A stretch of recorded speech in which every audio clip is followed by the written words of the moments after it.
नमस्कार दोस्तों, मैं हूं बेनाम।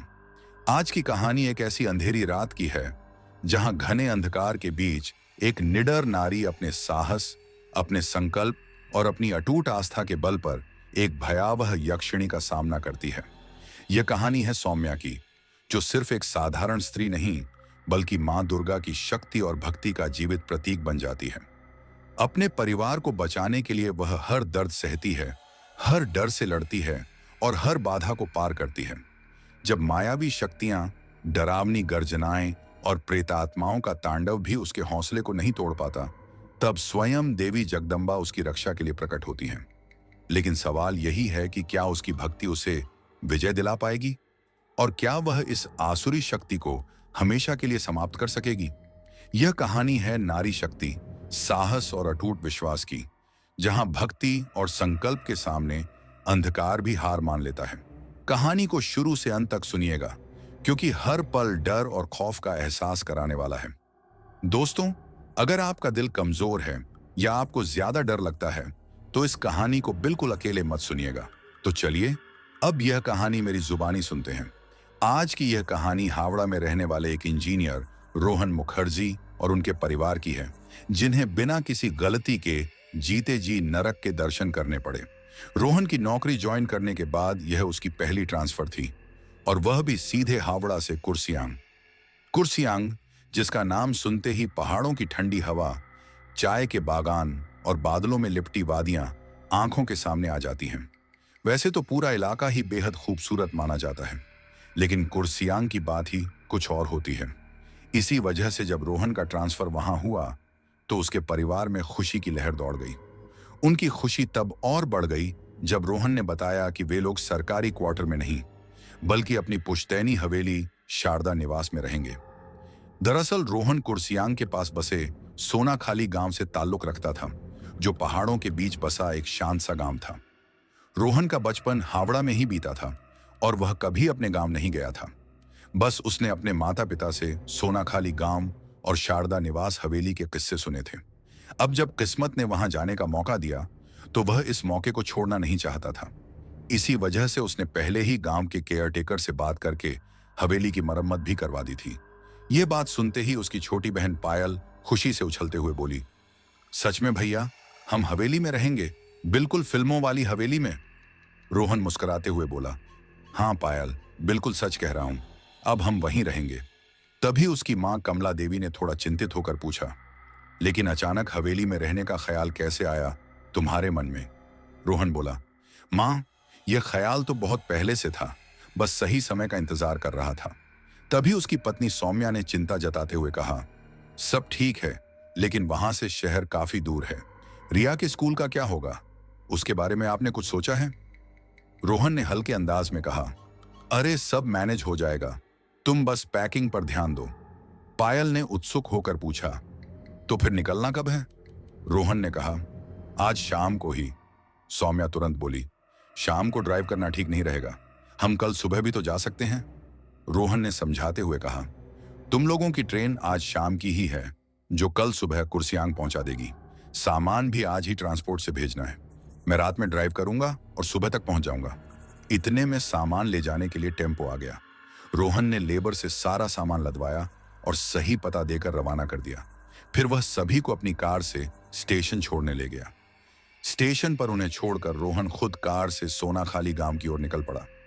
सौम्या नहीं चाहती थी कि रोहन इतनी लंबी ड्राइव रात में अकेले करे, लेकिन रोहन ने परिवार को साथ ले जाने से साफ मना कर दिया।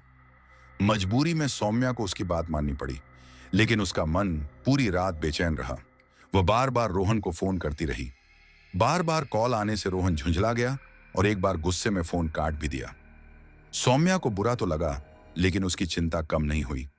वह पूरी रात मां दुर्गा से अपने पति की सलामती की प्रार्थना करती रही।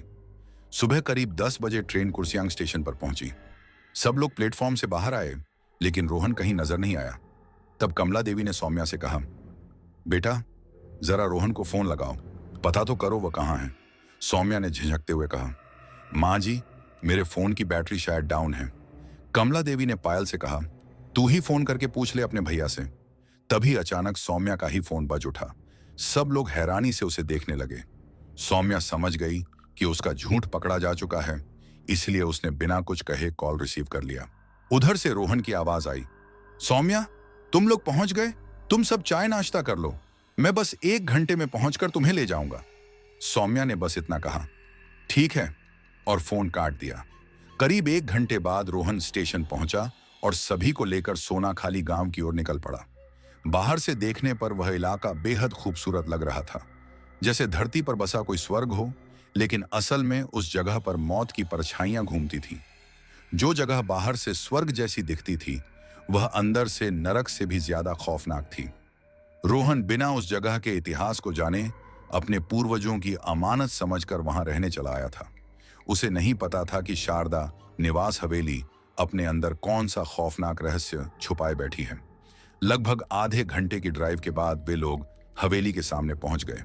हवेली देखते ही पायल खुशी से चिल्ला उठी, भैया, यह तो बहुत बड़ी और खूबसूरत हवेली है। मैंने जितनी सोची थी उससे भी ज्यादा शानदार है। कमला देवी ने सौम्या से पूछा, बहू, कैसी लगी तुम्हें हमारी हवेली? सौम्या ने कहा, माँ जी, यह जगह और यह हवेली दोनों ही बहुत सुंदर हैं। रोहन गर्व से बोला, मैंने कहा था ना, यह ट्रांसफर हमारे लिए किस्मत का तोहफा है। रिया खुशी से दौड़ती हुई बोली, पापा, यहाँ तो कितना बड़ा मैदान है और झूले भी लगे हैं। कहते हुए वह झूलों की तरफ बढ़ी। तभी वहां के केयरटेकर हरिनाथ काका तेजी से उसके पास आए और उसका कंधा पकड़कर उसे रोक लिया। नहीं बिटिया, उधर मत जाओ, उन्होंने घबराई हुई आवाज में कहा। सब लोग चौंक गए कि आखिर झूलों के पास जाने से क्यों रोका गया। हरिनाथ काका आगे बढ़े और बोले, नमस्ते रोहन बाबू, सफर ठीक रहा? रोहन ने पूछा, सब ठीक है काका, लेकिन आपने रिया को झूलों के पास जाने से क्यों रोका? हरिनाथ काका थोड़े घबरा कर बोले, वहां जमीन गीली है, फिसलन हो सकती है, इसलिए। फिर रोहन ने सबका परिचय करवाया और सामान के बारे में पूछा। काका, हमारा सामान वाला टेम्पो आ गया ना? रोहन ने पूछा। आ गया बाबू, आज सुबह करीब 9:10 पर पहुंच गया था।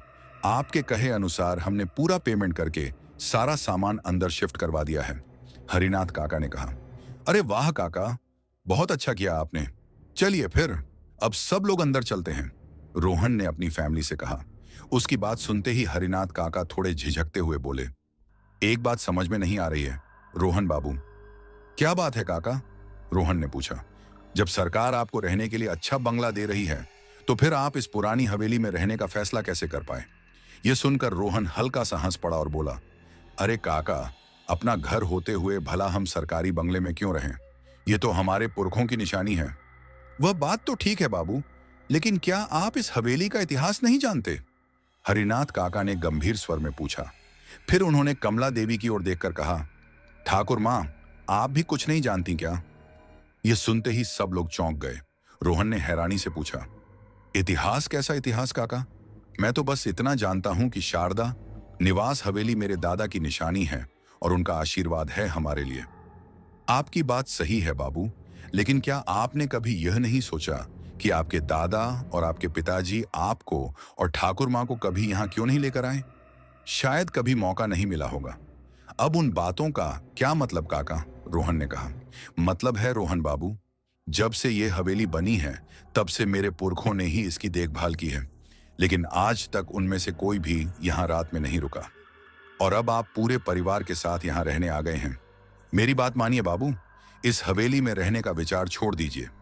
हरिनाथ काका ने हाथ जोड़कर विनती की। उनकी बात सुनकर सौम्या और कमला देवी दोनों घबरा गईं। सौम्या ने डरते हुए पूछा, काका, आप ऐसा क्यों कह रहे हैं? यहां ऐसा क्या है? यह बात मैं खुलकर नहीं कह सकता बहू, लेकिन इतना समझ लीजिए कि यह जगह रहने के लिए ठीक नहीं है, हरिनाथ काका ने धीमी आवाज में कहा। अरे काका, आप सबको बेवजह डरा रहे हैं।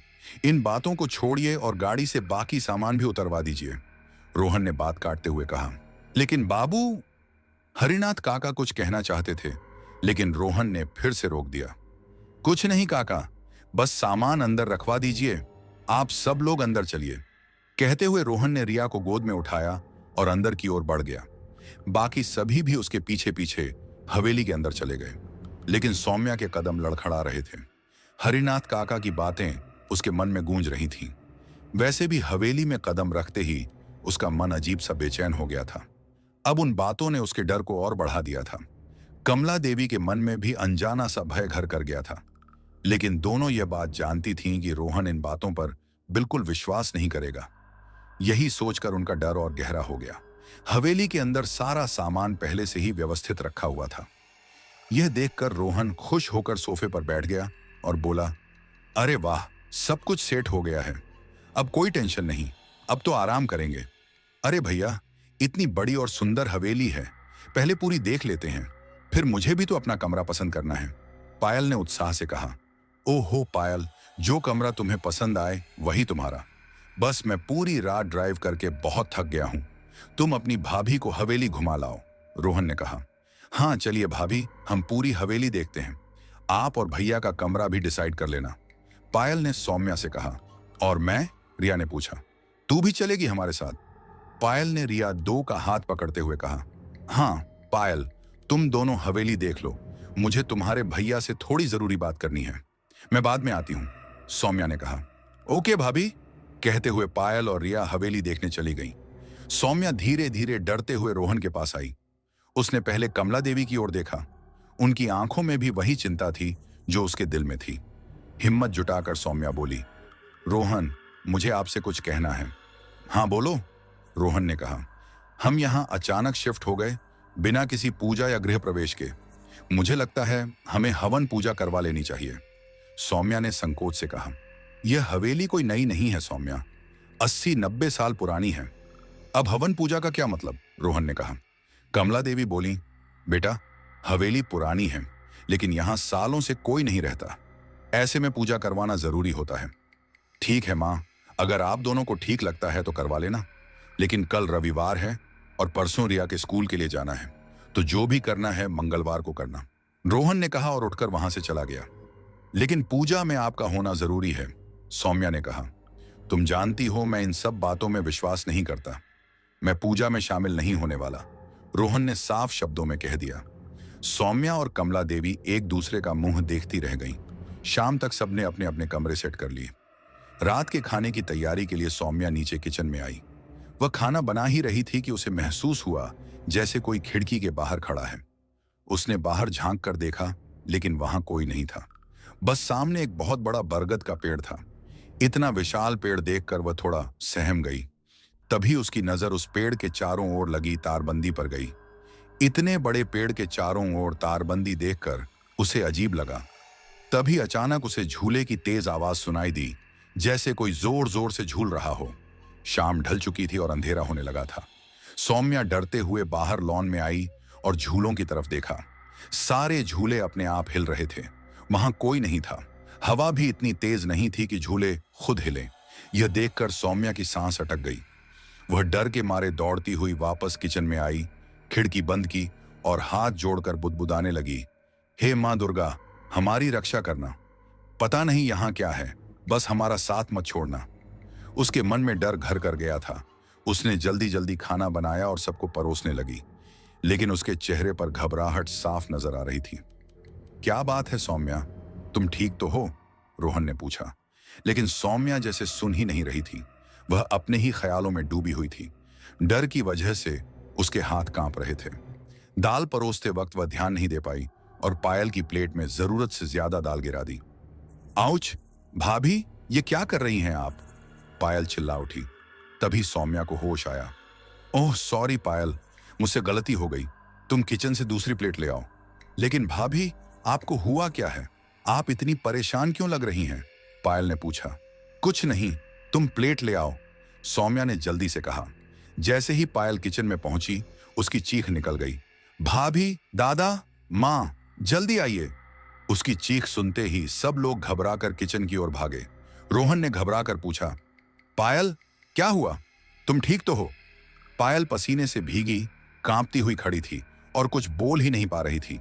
पायल बस लगातार सामने की तरफ देखे जा रही थी। उसकी नजरें जिस जगह टिकी थीं, वहां कुछ ऐसा था जिसने उसके होश उड़ा दिए थे। उसे इस हालत में देखकर रोहन, सौम्या और कमला देवी ने भी सामने की ओर देखा। सामने का मंजर देखते ही तीनों के चेहरे का रंग उड़ गया, पसीना माथे से टपकने लगा। रिया तो वह दृश्य देखकर डर के मारे रोते हुए सौम्या से लिपट गई। यह देखकर रोहन ने तुरंत कहा, सौम्या, इसे यहां से ले जाओ, सौम्या ने बिना एक पल गंवाए रिया को गोद में उठाया और बाहर हॉल में ले आई। वह रिया को तो सीने से लगाकर चुप कराने की कोशिश कर रही थी, लेकिन किचन का वह दृश्य उसके दिमाग से निकल ही नहीं रहा था। सोचते ही उसके रोंगटे खड़े हो रहे थे। असल में किचन के फर्श पर चारों तरफ खून फैला हुआ था और वहां एक बिल्ली के शरीर के कटे हुए टुकड़े पड़े थे। वह नजारा इतना भयानक था कि एक पल के लिए तो खुद रोहन भी लड़खड़ा गया था। पायल और कमला देवी दोनों उस दृश्य को देखकर सन्न रह गई थीं। किसी के मुंह से कोई शब्द नहीं निकल रहा था। हिम्मत जुटाकर रोहन सबको हॉल में ले आया और उन्हें सौम्या के पास बैठा दिया। फिर वह खुद वापस किचन में गया और बहुत मुश्किल से उस सब गंदगी को साफ करने लगा। रात के समय कोई नौकर नहीं था और सुबह तक किचन को ऐसे ही छोड़ना भी संभव नहीं था, इसलिए मजबूरी में उसे खुद ही वह सब करना पड़ा। सफाई करते समय 2 बार उसे उल्टी आ गई, लेकिन वह जानता था कि घर में उसके सिवा यह काम और कोई नहीं कर पाएगा। किसी तरह उसने पूरा किचन साफ किया और फिर थका हुआ बाहर हॉल में आ गया। हॉल में सबकी हालत खराब थी। सब बुरी तरह डरे हुए थे। आंखों में आंसू थे और चेहरे पर साफ घबराहट झलक रही थी। माहौल को संभालने की कोशिश करते हुए रोहन बोला, अरे क्या हुआ तुम सबको? इतने डरे हुए क्यों बैठे हो? उसकी यह बात सुनते ही सौम्या का सब्र टूट गया। वह कांपती आवाज में बोली, सब कुछ अपनी आंखों से देखने के बाद और अपने हाथों से साफ करने के बाद भी आप पूछ रहे हैं कि हम डरे क्यों हैं? डरने वाली कौन सी बात है इसमें? खिड़की खुली रही होगी, कोई जानवर अंदर घुस आया होगा और बिल्ली को मार गया होगा, रोहन ने सामान्य अंदाज में कहा। लेकिन रोहन, खिड़की तो मैंने खुद बंद की थी और आपको यह भी नहीं पता कि खाना बनाने से पहले मेरे साथ क्या हुआ था? सौम्या डर से कांपती हुई बोली। सौम्या, तुम होश में हो या नहीं? बच्चों के सामने ऐसी बातें मत करो। पहले ही रिया इतनी डरी हुई है और पायल भी कांप रही है, रोहन ने गुस्से में कहा। मैं भी यह जानती हूं, लेकिन सौम्या कुछ और कहना चाहती थी। बस अब एक शब्द और नहीं, मेरे पास तुम्हारी ये फालतू बातें सुनने का समय नहीं है, रोहन ने हाथ उठाकर उसे रोक दिया। कहते हुए वह रिया के पास गया, उसके सिर पर हाथ फेरा, उसे गोद में उठाया और पायल को साथ लेकर बेडरूम में चला गया। वहां उसने दोनों को समझाया और एक ही कमरे में सुला दिया ताकि उन्हें डर न लगे। हॉल में सौम्या अकेली बैठी रो रही थी। उसके आंसू थमने का नाम नहीं ले रहे थे। रोहन नास्तिक था, न उसे भगवान पर भरोसा था और न ही किसी अदृश्य शक्ति पर।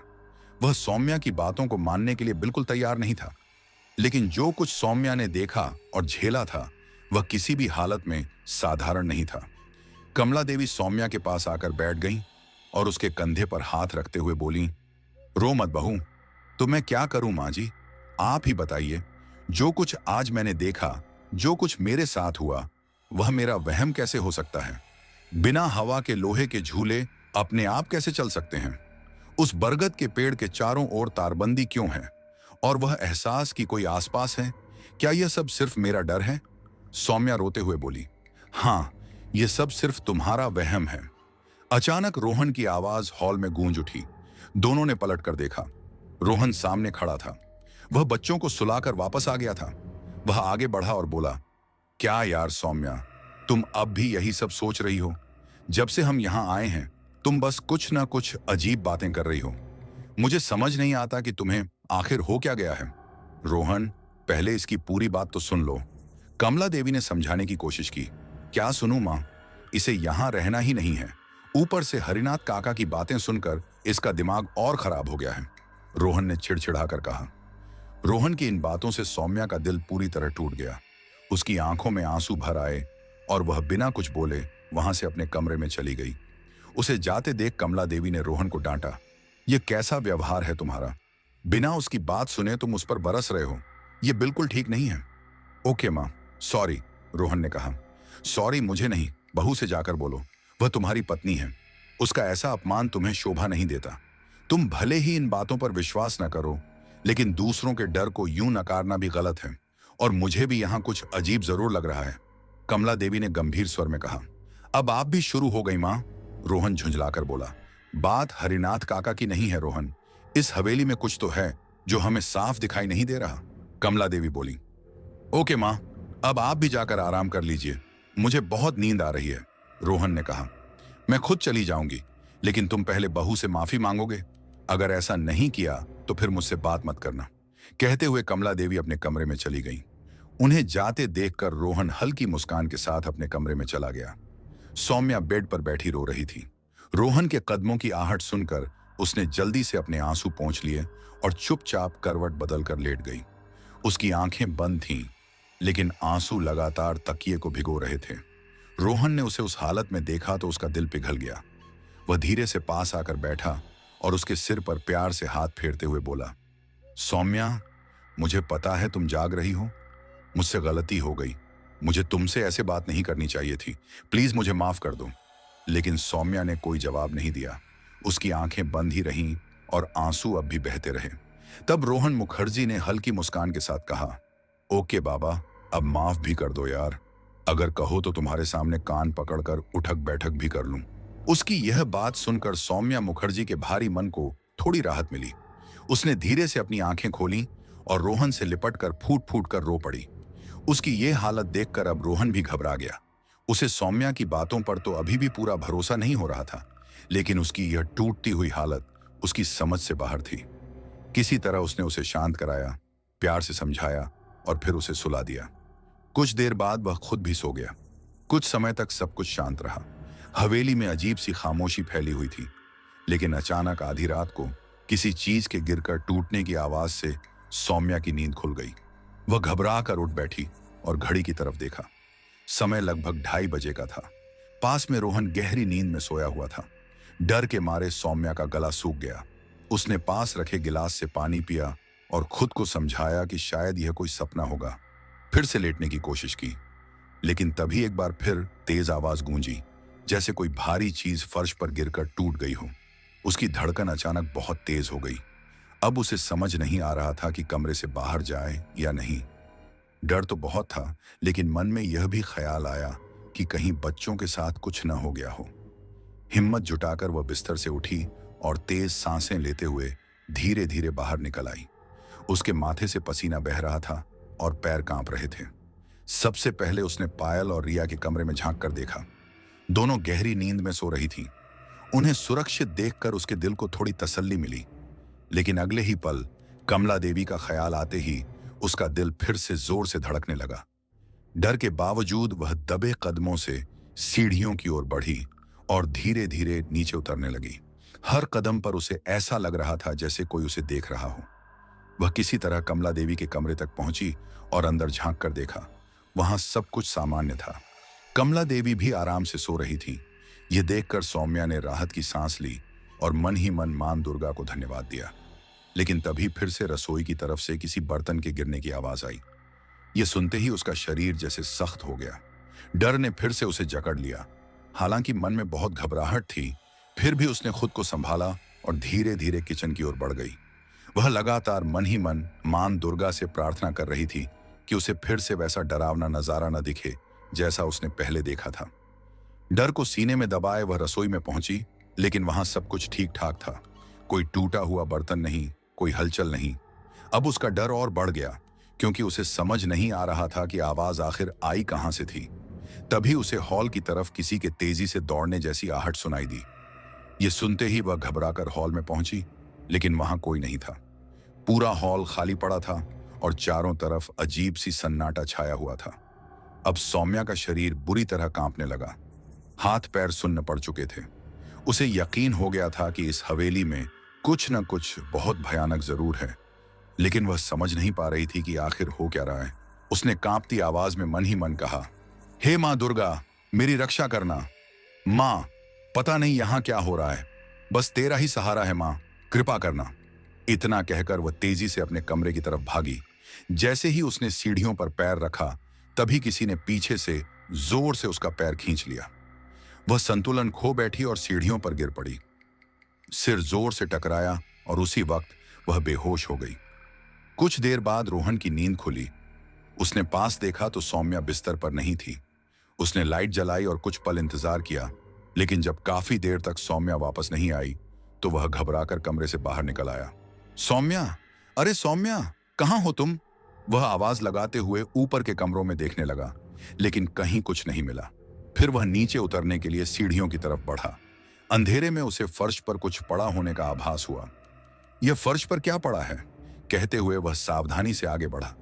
जैसे ही वह आधी सीढ़ियां उतरा, उसे साफ दिखाई देने लगा और सामने का दृश्य देखकर उसके पैरों तले जमीन खिसक गई। अरे, ये तो मेरी मेरी सौम्या है। वह दौड़कर उसके पास पहुंचा और तुरंत उसका सिर अपनी गोद में उठा लिया। घबराई हुई आवाज में बोला, सौम्या, ए सौम्या, आंखें खोलो, क्या हो गया तुम्हें? उठो यार। तभी उसे अपने हाथ में कुछ गीला सा महसूस हुआ। जब उसने हाथ उठाकर देखा तो उस पर खून लगा हुआ था। उसका दिल और तेज धड़कने लगा। तब उसकी नजर सौम्या के माथे पर गई, जहां से खून बह रहा था। ओह नो, इसके सिर पर तो गहरी चोट लगी है। मुझे कुछ करना पड़ेगा, जल्दी कुछ करना पड़ेगा। वह उसे संभालते हुए उठाने की कोशिश ही कर रहा था कि तभी उसकी आवाज सुनकर कमला देवी भी अपने कमरे से बाहर आ गईं। बाहर आते ही उनकी नजर रोहन और उसकी बाहों में बेहोश पड़ी सौम्या पर पड़ी। हे भगवान, ये क्या हो गया बहू को? रोहन, ये सब कैसे हुआ? वे घबरा कर बोली। कुछ नहीं किया मां, सच में। पता नहीं ये यहां कैसे गिर गई। इसके सिर पर चोट लगी है और बहुत खून बह रहा है। हमें तुरंत डॉक्टर को बुलाना होगा। कहते हुए रोहन सौम्या को अपने कमरे में ले गया और उसे बिस्तर पर लिटा दिया। फिर उसने बिना देर किए हरिनाथ काका को फोन लगाया और सारी बात बता दी। यह सुनते ही हरिनाथ काका भी घबरा गए। रात के 3 बजे शारदा निवास हवेली तक किसी डॉक्टर को लाना आसान नहीं था, क्योंकि उस जगह की बदनामी आसपास के इलाकों में पहले से फैली हुई थी।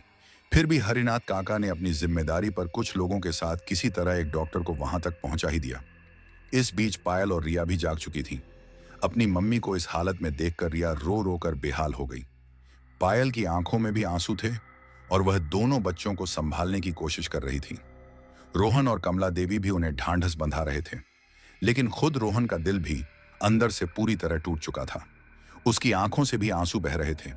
डॉक्टर और हरिनाथ काका के आने के बाद सबको थोड़ी उम्मीद मिली। डॉक्टर ने सौम्या को इंजेक्शन दिया, उसके सिर की ड्रेसिंग की और फिर रोहन को एक पर्ची थमाते हुए बोले, रोहन बाबू, ये कुछ दवाइयां हैं, सुबह मंगवा लीजिएगा। अभी मैंने इंजेक्शन दे दिया है। फिलहाल खतरे की बात नहीं है, लेकिन इन्हें पूरी तरह आराम की जरूरत है। सुबह तक होश में आ जाएंगी। अभी चिंता की कोई बात नहीं है। डॉक्टर की यह बात सुनकर रोहन मुखर्जी ने राहत की सांस ली और कहा, जी डॉक्टर साहब, बहुत बहुत शुक्रिया। हरिनाथ काका ने भी रोहन को ढांढस बंधाया और तय किया कि वे यहीं रुकेंगे। डॉक्टर को उन्होंने अपने साथ आए लोगों के साथ वापस भेज दिया। इसके बाद हरिनाथ काका ने रोहन से पूरे हादसे के बारे में पूछा। रोहन ने साफ कह दिया कि उसे खुद नहीं पता कि सौम्या मुखर्जी सीढ़ियों तक कैसे पहुंची और गिर कैसे गईं। तब कमला देवी ने पूरी रात की सारी घटनाएं हरिनाथ काका को विस्तार से बता दी और साथ ही हवेली के रहस्य के बारे में भी पूछ लिया। यह सुनकर हरिनाथ काका कुछ पल चुप रहे, फिर बोले, मुझे माफ कीजिए ठाकुर मां, इस वक्त मैं आपको सब कुछ बताने की स्थिति में नहीं हूं। पर क्यों काका, आप क्यों नहीं बता सकते? पायल घबराकर बोल पड़ी। हरिनाथ काका फिर भी खामोश रहे। उनका यह रवैया देखकर पायल का दिल दुख से भर गया। वह भर्राई आवाज में बोली, वाह काका, यहां भाभी की जान खतरे में है। हम सब डर के साए में हैं और आपको सिर्फ अपनी जान की चिंता है। अरे नहीं बिटिया, ऐसा मत कहो। हरिनाथ काका ने तुरंत कहा, हमने तो पहले ही रोहन बाबू से कहा था कि इस हवेली में रहने का इरादा छोड़ दें। आपके सामने भी कहा था, लेकिन आप लोगों ने हमारी बात नहीं मानी। तुम जानना चाहती हो ना कि यहां आखिर क्या है? तो सुनो, हम अपनी जान जोखिम में डालकर तुम्हें सच बता रहे हैं। उन्होंने गहरी सांस ली और बोले, इस शारदा निवास हवेली में एक भयानक यक्षिणी का वास है। यक्षिणी, ये क्या होती है काका? पायल ने डरते हुए पूछा। इससे पहले कि हरिनाथ काका कुछ और कहते, रोहन बीच में ही बोल पड़ा, बस काका, अब रहने दीजिए।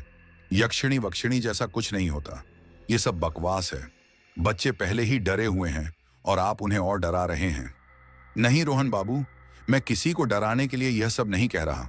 हरिनाथ काका गंभीर स्वर में बोले, मैं तो सिर्फ सच बता रहा हूं। इतना कुछ अपनी आंखों से देखने के बाद भी अगर आपको यकीन नहीं हो रहा तो इसमें मैं क्या करूं? ठाकुर मां, आप ही समझाइए इन्हें। क्या आपको भी लगता है कि मैं गलत बोल रहा हूं? कमला देवी ने भारी आवाज में कहा, नहीं काका, मुझे आपकी बात पर भरोसा है। यहां जरूर कुछ ना कुछ तो है। यक्षिणी तो जिंदा प्रेतनी होती है ना? कमला देवी ने कांपती आवाज में पूछा। हाँ ठाकुर माँ, हरिनाथ काका बोले। यक्षिणी एक ऐसी डाकिनी होती है जो पुरुषों से विवाह करके उनकी बलि देती है, उनके खून और मांस से अपनी ताकत बढ़ाती है और अपनी उम्र और सुंदरता को बनाए रखती है। यह केवल रात में ही बाहर निकलती है, क्योंकि दिन की रोशनी इसे सहन नहीं होती। यह सुनते ही कमला देवी और पायल के होश उड़ गए, लेकिन रोहन को अब भी इन बातों पर कोई भरोसा नहीं था।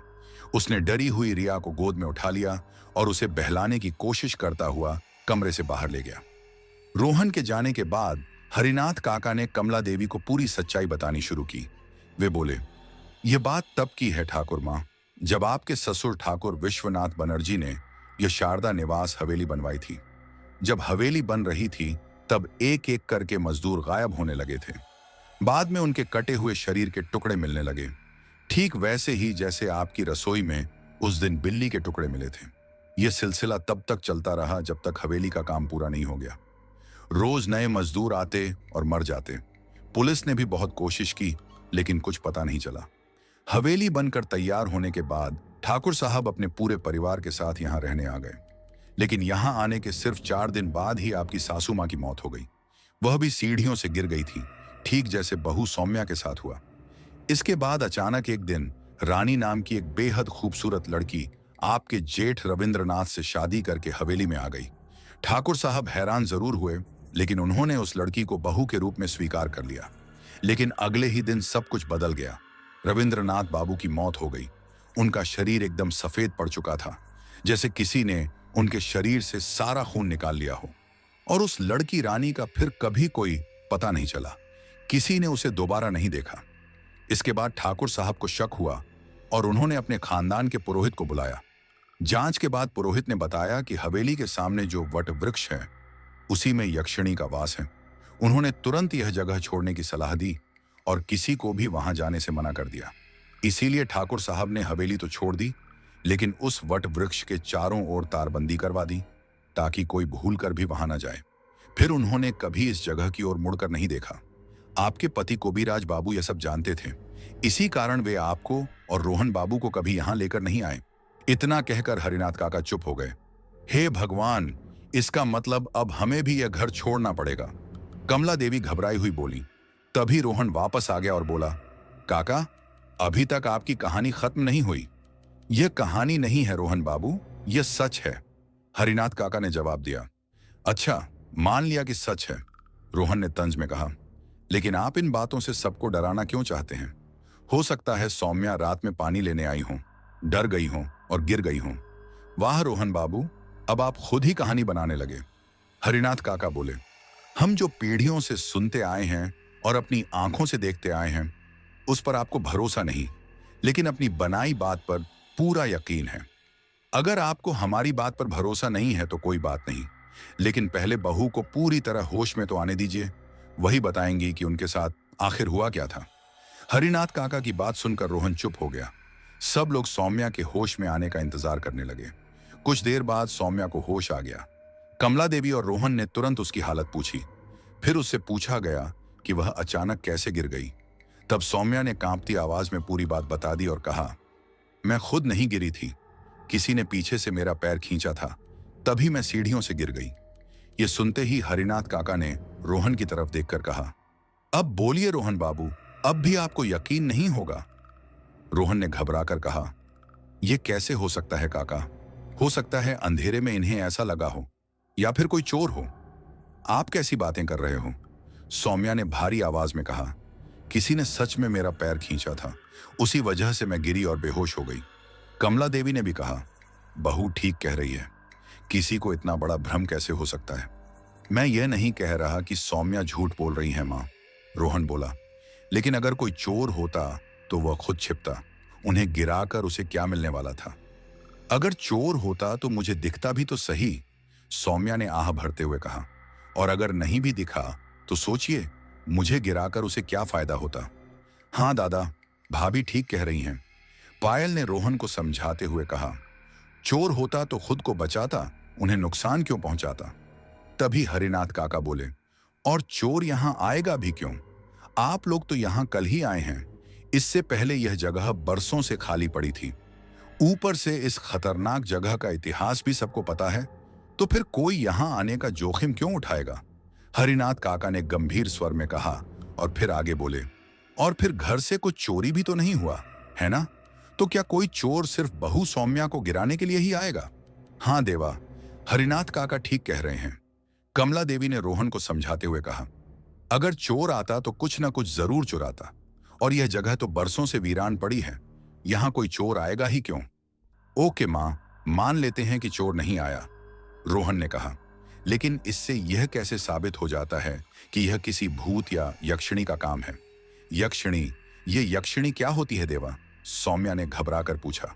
अरे कुछ नहीं सौम्या, तुम आराम करो, ये सब हरिनाथ काका की पुरानी कहानियां हैं, रोहन ने बात टालते हुए कहा। नहीं देवा, आपको मेरी कसम, प्लीज मुझे बताइए कि बात क्या है, सौम्या ने बेचैनी से कहा। आप लोग जिस खतरे की बात कर रहे हैं उसका सामना तो मैंने खुद किया है। ऐसा कुछ नहीं है सौम्या, मैंने कहा ना, तुम आराम करो। रोहन ने फिर से बात बदलने की कोशिश की। तब सौम्या ने कमला देवी की तरफ देखकर कहा, माँ जी, प्लीज आप ही बताइए कि बात क्या है। ये मेरी बात नहीं मानेंगे, लेकिन आप तो मुझे अपनी बेटी मानती है ना, प्लीज मुझे सच बताइए। कमला देवी ने सौम्या का हाथ पकड़ लिया और बोली, बहू तुम चिंता मत करो, मैं सब बता देती हूँ। फिर उन्होंने यक्षिणी और हवेली के इतिहास की पूरी बात सौम्या को बता दी। यह सुनते ही सौम्या के हाथ कांपने लगे और वह हाथ जोड़कर प्रार्थना करने लगी, हे मां दुर्गा, मेरे पति और मेरे परिवार की रक्षा करना मां, इस विपत्ति से हम सबको बचा लेना। ओह नो, क्या यार सौम्या, रोहन ने कहा, तुम एक वकील होते हुए भी इन सब बातों पर विश्वास कर रही हो? इन बातों का मेरी वकालत से क्या लेना देना है देवा, सौम्या ने भर्राए स्वर में कहा। आपको विश्वास नहीं है ना, तो रुकिए, मैं आपको कुछ दिखाती हूं। यह कहकर सौम्या बिस्तर पर उठकर बैठ गई और उसने अपनी साड़ी थोड़ा ऊपर उठाई। उसके पैरों की हालत देखकर वहां मौजूद सब लोग सहम गए। उसके टखनों और पिंडलियों पर किसी के पंजों और नाखूनों के गहरे निशान बने हुए थे। ऐसा लग रहा था जैसे किसी ने उसे बहुत कसकर पकड़ लिया हो। अब बताइए देवा, अब क्या कहेंगे आप? सौम्या ने रोते हुए कहा। क्या यह निशान भी झूठे हैं? क्या यह भी सिर्फ मेरा वहम है? रोहन पूरी तरह नास्तिक था।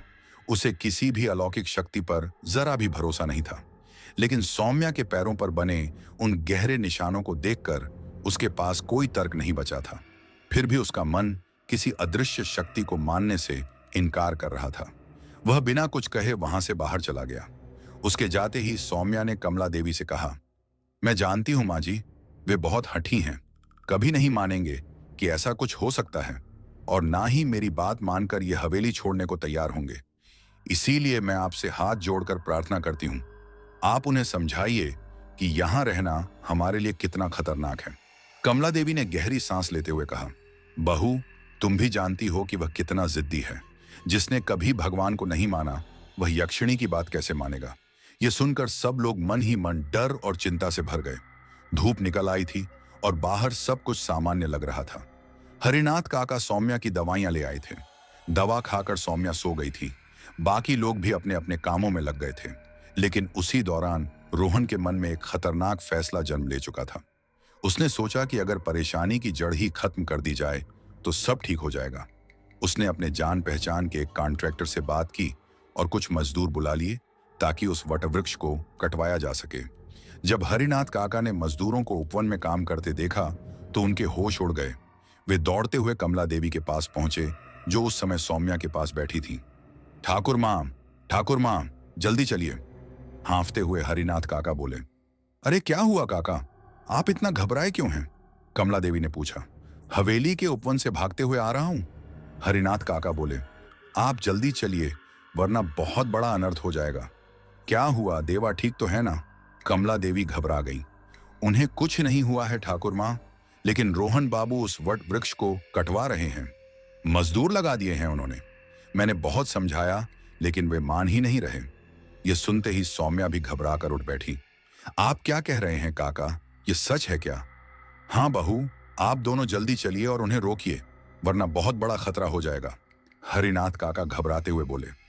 कमला देवी और सौम्या दोनों तुरंत बाहर की तरफ भागी। वहां पहुंचकर उन्होंने देखा कि मजदूरों ने तारबंदी तोड़ दी है और पेड़ को काटने की तैयारी कर रहे हैं। कमला देवी तुरंत रोहन के पास पहुंची और बोली, देवा, ये क्या कर रहे हो? उस पेड़ को छेड़कर अपनी और हमारी जान खतरे में डाल रहे हो। होश में आओ। देवा, प्लीज ये पागलपन मत कीजिए, सौम्या ने रोते हुए कहा। मैं हाथ जोड़ती हूं, प्लीज ये पेड़ मत कटवाइए, इससे आपकी जान को खतरा हो सकता है। अब रिक्वेस्ट करने का कोई फायदा नहीं है सौम्या, रोहन ने सख्त लहजे में कहा। तुम जानती हो, जो काम मैं एक बार ठान लेता हूं उसे पूरा करके ही छोड़ता हूं।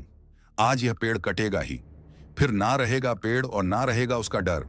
रोहन की जिद के आगे कमला देवी और सौम्या की एक न चली और मजदूरों ने कुल्हाड़ी चला दी। जैसे ही पेड़ पर पहला वार पड़ा, पूरे इलाके में एक भयानक चीख गूंज उठी और उसी जगह से खून की धार बहने लगी। ये दृश्य देखकर मजदूरों के हाथों से कुल्हाड़ियां छूट गईं और वे डर के मारे वहां से भाग खड़े हुए। देखा आपने, रोहन बाबू, हमारी बात न मानने का नतीजा, हरिनाथ काका गुस्से और डर से कांपते हुए बोले। वह आवाज और यह खून, अब इसे आप क्या कहेंगे? प्लीज काका, इतना घबराइए मत, रोहन बोला। हो सकता है पेड़ में कोई जानवर रहा हो और कुल्हाड़ी उसी को लगी हो। हे भगवान, आप किस मिट्टी के बने हैं रोहन बाबू? हरिनाथ काका झिड़कते हुए बोले। आप सब कुछ मानने को तैयार हैं, बस सच मानने को नहीं, कमला देवी ने भी कहा। देवा, अगर मान भी लें कि खून किसी जानवर का है, तो फिर वह चीख किसकी थी? इस सवाल का जवाब रोहन के पास नहीं था, लेकिन फिर भी वह अपने विश्वास से पीछे हटने को तैयार नहीं था। उसने कुल्हाड़ी उठाई और खुद उस पेड़ की तरफ बढ़ने लगा। रोहन की यह हरकत देखकर हरिनाथ काका सन्न रह गए।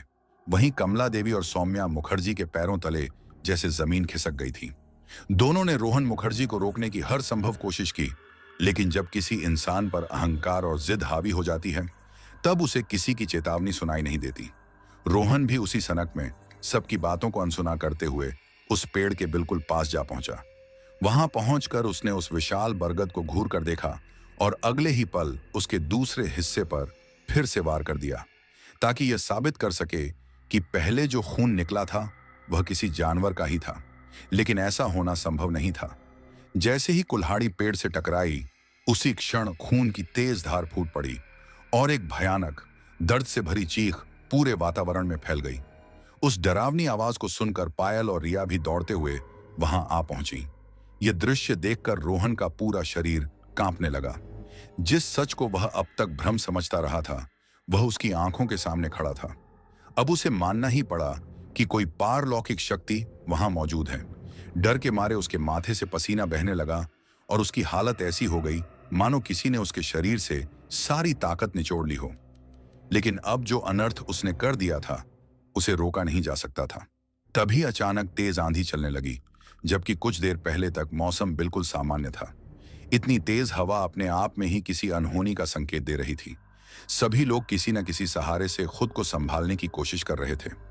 तभी हरिनाथ काका की नजर उस बरगद की एक बहुत बड़ी डाल पर पड़ी, जो टूटकर गिरने ही वाली थी, और ठीक उसके नीचे रोहन खड़ा था। यह देखते ही हरिनाथ काका बिना कुछ सोचे उसकी तरफ दौड़े और पूरी ताकत से उसे धक्का देकर दूर गिरा दिया, लेकिन खुद वहां से हट नहीं पाए। अगले ही पल वह विशाल डाल उनके ऊपर आ गिरी और उसके नीचे दबकर हरिनाथ काका की मौके पर ही मौत हो गई। यह दिल दहला देने वाला दृश्य देखकर सब लोग सन्न रह गए। हरिनाथ काका के खून से उस क्रोधित यक्षिणी की प्यास मानो बुझ गई और तेज आंधी एकदम से शांत हो गई। आंधी थमते ही रोहन की स्तब्धता टूटी और उसे हरिनाथ काका की मौत का एहसास हुआ। वह चीखते हुए उस टूटी हुई डाल की तरफ भागा और रोते हुए चिल्लाने लगा, हरिनाथ काका, हरिनाथ काका, आंखें खोलिए, उठिए, प्लीज उठिए। जब उसने उनके शरीर की हालत देखी तो खुद को संभाल नहीं पाया और फूट फूट कर रो पड़ा। तब तक बाकी सभी लोग भी वहां पहुंच चुके थे। रोहन को इस तरह टूटते देख कमला देवी ने उसके कंधे पर हाथ रखकर उसे संभालने की कोशिश की। तभी रोहन ने उनका हाथ पकड़कर पछतावे से भरी आवाज में कहा कि यह सब मेरी वजह से हुआ है मां, सिर्फ मेरी वजह से। हरिनाथ काका मुझे रोकते रहे, समझाते रहे, लेकिन मैंने उनकी एक भी बात नहीं मानी और आज मुझे बचाने के लिए उन्होंने अपनी जान दे दी। भगवान मुझे कभी माफ नहीं करेंगे, कभी नहीं। यह कहते हुए वह फिर से बिलखने लगा। हरिनाथ काका की मौत और रोहन के आंसुओं को देखकर वहां मौजूद हर एक आंख नम थी। लेकिन इस बलिदान से भी खतरा टला नहीं था। यक्षिणी और भी अधिक क्रोधित हो चुकी थी, क्योंकि रोहन ने उसके निवास स्थान को घायल कर दिया था। दिन का समय होने के कारण वह अभी पेड़ से बाहर नहीं आ सकती थी, क्योंकि धूप उसके शरीर को नष्ट कर सकती थी। यही एक कारण था कि रोहन और उसका परिवार अब तक जीवित था। कमला देवी यह बात अच्छी तरह समझ चुकी थी और आने वाले खतरे को भी भांप चुकी थी। इसलिए उन्होंने किसी तरह रोहन को संभालकर सभी को वहां से तुरंत निकलने के लिए तैयार किया। बिना समय गंवाए वे लोग शाम होने से पहले सोना खाली गांव छोड़कर कुर्सियांग पहुंच गए। वहां एक होटल में रात बिताई और हरिनाथ काका के बारे में पुलिस को सूचना दे दी, लेकिन कोई भी पुलिस के साथ दोबारा वहां जाने को तैयार नहीं था। वे अपने साथ ज्यादा सामान भी नहीं ला पाए थे। फिर भी उस जगह लौटने की हिम्मत किसी में नहीं थी, क्योंकि सब जान चुके थे कि वह यक्षिणी अब उनके खून की प्यासे बन चुकी है। लेकिन क्या सिर्फ जगह बदल लेने से उस यक्षिणी से छुटकारा मिल सकता था? खासकर रोहन को, जिसने उसके घर पर वार किया था और उसे चोट पहुंचाई थी। क्या वह खूंखार शक्ति उसे ऐसे ही छोड़ देती? उस दिन हरिनाथ काका की कुर्बानी और दिन का उजाला होने की वजह से रोहन और उसका परिवार शारदा निवास हवेली से बच निकला था। अगले दिन मजदूरों को भेजकर उन्होंने अपना सारा सामान भी वहां से निकलवा लिया और फिर कुर्सियांग के सरकारी बंगलों में रहने लगे। कुछ समय तक सब कुछ सामान्य लगने लगा। उस भयावह घटना को 1 महीना बीत चुका था और सबके मन से यक्षिणी का डर भी धीरे धीरे कम होने लगा था। लेकिन यक्षिणी का क्रोध शांत नहीं हुआ था। वह तो बस सही मौके की तलाश में थी और उसकी नजर लगातार रोहन और उसके परिवार पर बनी हुई थी। फिर एक दिन उसे वह मौका मिल ही गया। उस दिन किसी जरूरी काम के कारण रोहन को घर लौटने में देर हो गई। बस यही देर यक्षिणी के लिए उसके करीब आने का जरिया बन गई। उसने एक सुंदर लड़की का रूप धारण किया और स्कूटी लेकर अचानक रोहन की गाड़ी के सामने आ गई। उसे बचाने की कोशिश में रोहन की कार पेड़ से टकरा गई और वह गंभीर रूप से घायल हो गया। हालांकि उसकी जान बच गई। इससे पहले कि यक्षिणी कुछ और कर पाती, उसी समय वहां गश्त करती पुलिस की जीप पहुंच गई। पुलिस को देखकर यक्षिणी वहां से गायब हो गई और रोहन को समय पर इलाज मिलने से उसकी जान तो बच गई, लेकिन इस हादसे में कमर से नीचे का हिस्सा हमेशा के लिए काम करना बंद कर गया। इस असफलता से यक्षिणी और अधिक क्रोधित हो गई और उसने रोहन के घर में घुसने का रास्ता खोज लिया। वह एक गरीब और बेबस औरत का रूप बनाकर घर पर काम मांगने पहुंची। परिणीता को पहले से ही मदद की जरूरत थी। ऊपर से रोहन की हालत के कारण काम और बढ़ गया था, इसलिए उसने दया करके उस औरत को काम पर रख लिया। परिणीता को यह नहीं पता था कि वह किसी इंसान को नहीं, बल्कि मौत को अपने घर में जगह दे रही है। यक्षिणी को अपने उद्देश्य की ओर पहला कदम मिल चुका था। वह सिर्फ रोहन और उसके परिवार को मारना नहीं चाहती थी, बल्कि उस शक्ति का भी पता लगाना चाहती थी जो बार बार उनकी रक्षा कर रही थी, और साथ ही रोहन की बलि देकर अपनी उम्र और ताकत बढ़ाना चाहती थी। लेकिन परिणीता की मां दुर्गा के प्रति गहरी आस्था हर बार उसके रास्ते में रुकावट बन रही थी, और ये बात यक्षिणी को घर में कदम रखते ही समझ आ गई थी। अब उसका पहला मकसद यह बन गया था कि किसी भी तरह घर में पूजा पाठ रुकवा दी जाए। इसी योजना के तहत वह एक दिन कमला देवी के पास पहुंची और बोली, प्रणाम ठाकुर मां। कमला देवी ने कहा, आओ बैठो। तब वह बोली, नहीं ठाकुर मां, मैं बैठने नहीं आई हूं। मैं तो यह बताने आई हूं कि क्या आप रोहन बाबू को ठीक होते देखना चाहती हैं या नहीं। यह सुनकर कमला देवी चौंक गई और बोली, क्या रोहन फिर से ठीक हो सकता है? तब उस औरत ने भरोसे के साथ कहा, हाँ ठाकुर मां, अगर आप चाहें तो वह बिल्कुल ठीक हो सकता है। यह सुनकर कमला देवी भावुक हो गई और बोली, अगर ऐसा है तो मैं हर तरीका अपनाने को तैयार हूं, लेकिन बताओ ये कैसे होगा। तब वह औरत धीमी और रहस्यमयी मुस्कान के साथ बोली, मेरी तंत्र विद्या से। यह सुनकर कमला देवी सन्न रह गईं और बोली, तुम्हें तंत्र विद्या भी आती है?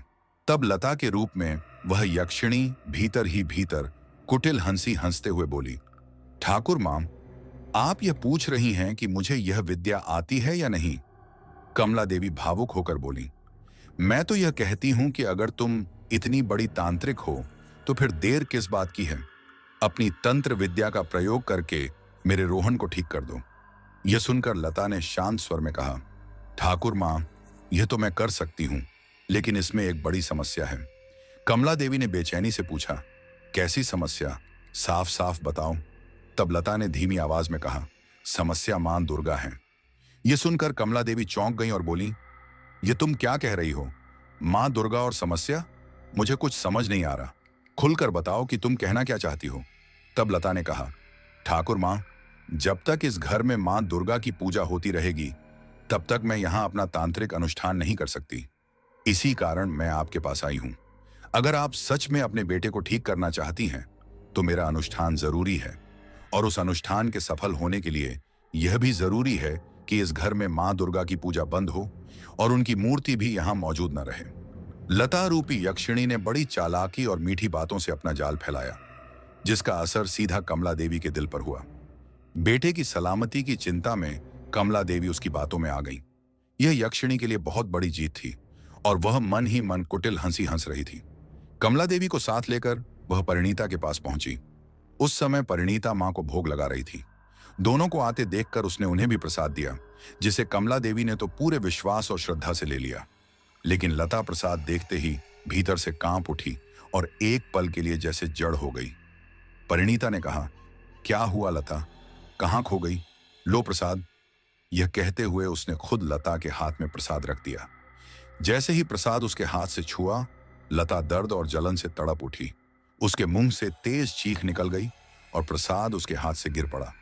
यह देखकर परिणीता घबरा गई और बोली, अरे ये क्या किया तुमने?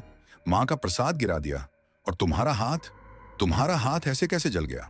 इस सवाल से यक्षिणी घबरा गई। उसे समझ नहीं आ रहा था कि अब क्या जवाब दे।